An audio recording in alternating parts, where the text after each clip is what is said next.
lấy chỉ cơ cho ngờ yêu ý ấm răng cơ hô cơ san đờ cơ bên mơ vai cơ phun tầm bao để mơ thấy cơ rê chăm sờ cơ san đờ cha rư lông tay cơ cha rư cơ ta mi ri nơ cơ mừng vì cơ hai nơ cái gì nó sốt nào đi cái gì chim khu mi pin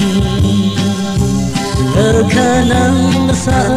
lư nó sang này lại thương giờ tâm đi chỉ chờ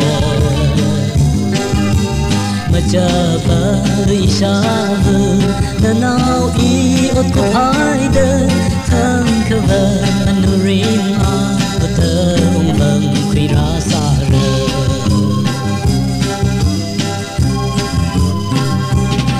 cái gì giờ nào pin Adam akali tung na so bang na leila kha vi ringa pa arela tani ching ma chu ta char long dai ya bo chim sa pai sai ha sa mi ro ching se cái gì nó so nào pin cái gì chim thu mi pin cơ khả năng xa lư nó sang đây lại thương sơ thằng đi chỉ chờ mà chờ bờ đi xa vời nào ý ôn tập hai đời cơ cơ bờ mình nuôi riêng và thơ mầm khi ra xa rời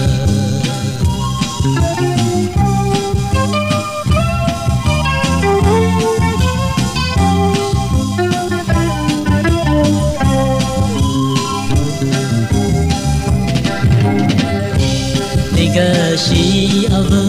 vào chim khur mi pin hồn hai đời pin cơ phao sông thăng cơ vai mà pi mà phồng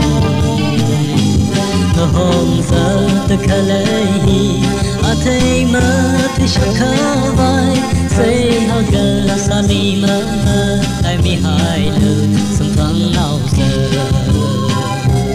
cái gì nó sao nào đi